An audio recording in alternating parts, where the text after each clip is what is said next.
The test. So the ships were brought into the dock and the passengers began to go ashore. But Mr. Escom had sent word to the captain that as the whites were highly enraged against me and my life was in danger, my family and I should be advised to land at dusk, when the port superintendent, Mr. Tatum, would escort us home. The captain communicated the message to me and I agreed to act accordingly. But scarcely half an hour after this, Mr. Lawton came to the captain. He said, I would like to take Mr. Gandhi with me, should he have no objection. As the legal advisor of the agent company, I tell you that you are not bound to carry out the message you have received, Mr. Escom. After this, he came to me and said somewhat to this effect. If you are not afraid, I suggest that Mrs. Gandhi and the children should drive to Mr. Rustamji's house, whilst you and I follow them on foot. I do not at all like the idea of your entering the city like a thief in the night. I do not think there is any fear of anyone hurting you. Everything is quiet now.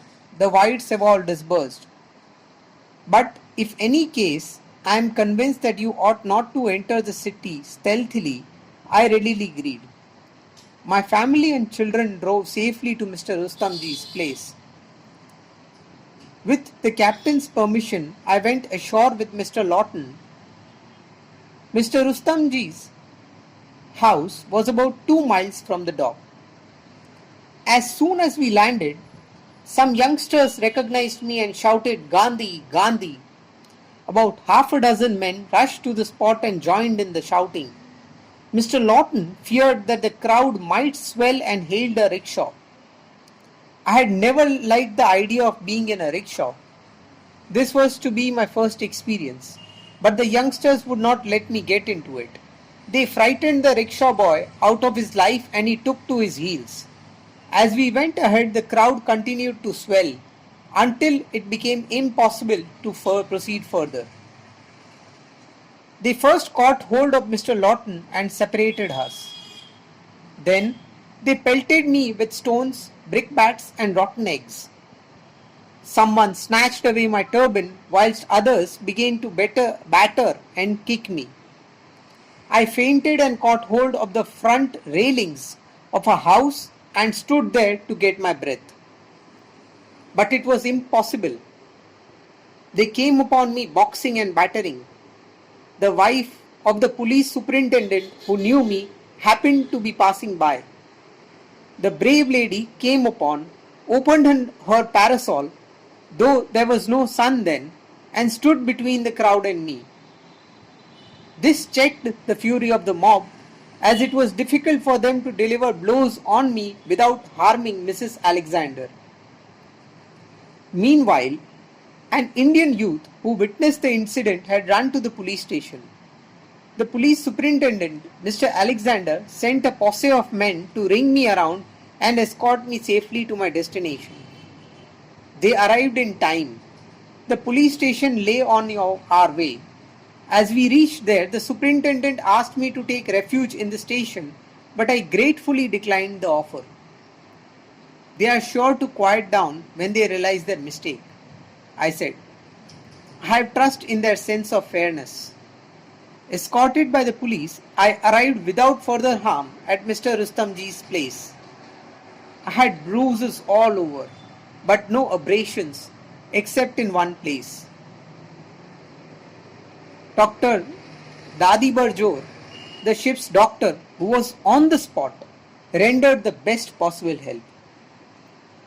There was quiet inside, but outside the whites surrounded the house. Night was coming on and the yelling crowd was shouting, "We must have Gandhi." The quick-sighted police superintendent was already there trying to keep the crowds under control, not by threats but by humoring them. But he was not entirely free from anxiety.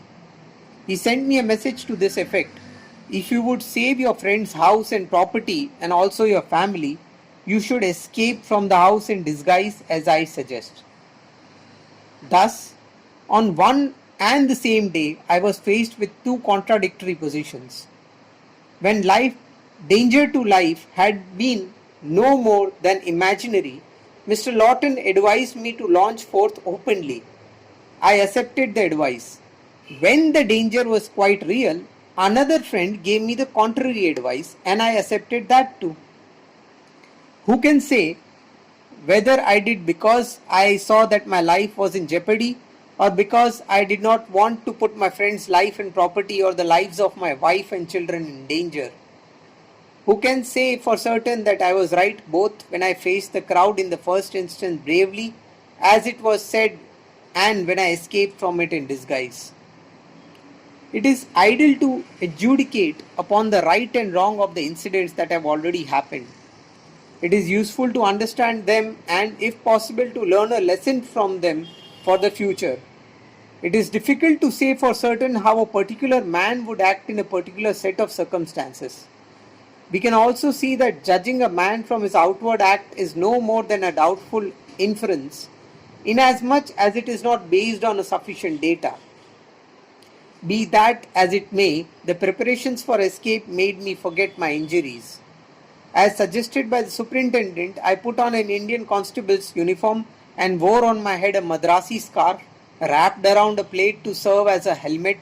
Two detectives accompanied me, one of them disguised as an Indian merchant and with his face painted to resemble that of an Indian.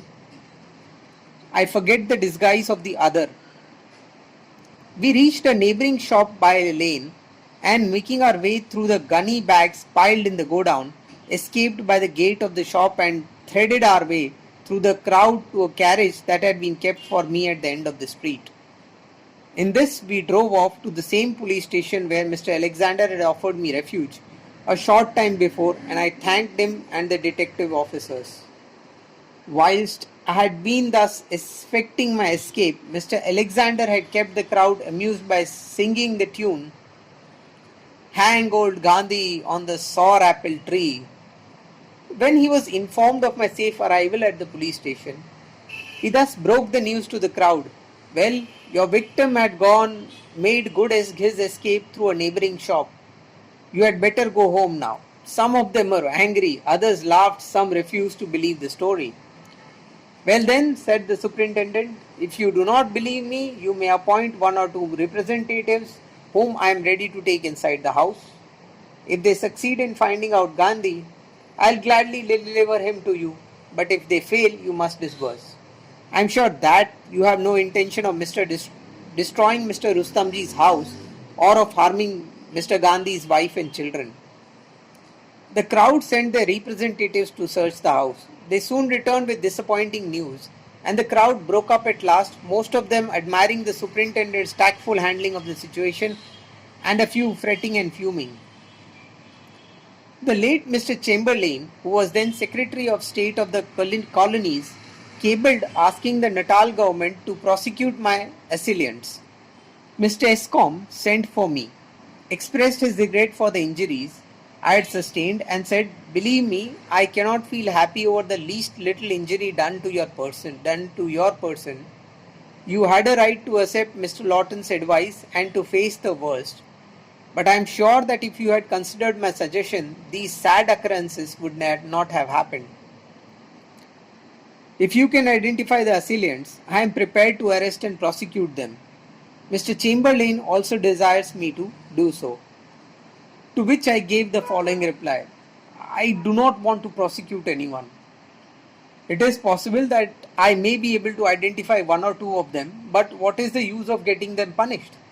Besides, I do not hold the assailants to blame. They were given to understand that I had made exaggerated statements in India about the whites in Natal and calumniated them. If they believed these reports, it is no wonder that they were enraged. The leaders, and if you will permit me to say so, you are to blame. You could have guided the people properly, but you have also believed deserters and assumed that I must have indulged in exaggeration. I do not want to bring anyone to book. I am sure that when the truth comes known, they will be sorry for their conduct." "Would you mind giving me this in writing?" Mr. Escom said, "because I shall have to cable Mr. Chamberlain to that effect. I do not want you to make any statement in haste. You may, if you like, consult Mr. Lawton and your other friends before you come to a final decision. I may confess, however, that if you have waived the right of bringing your assailants to book, you will considerably help me in restoring quiet besides enhancing your own reputation. Thank you, said I. I did not consult anyone. I had made my decision in the matter before I came to you. It is my conviction that I should not prosecute the assailants, and I am prepared at this moment to reduce my decision in writing. With this, I gave him the necessary statement.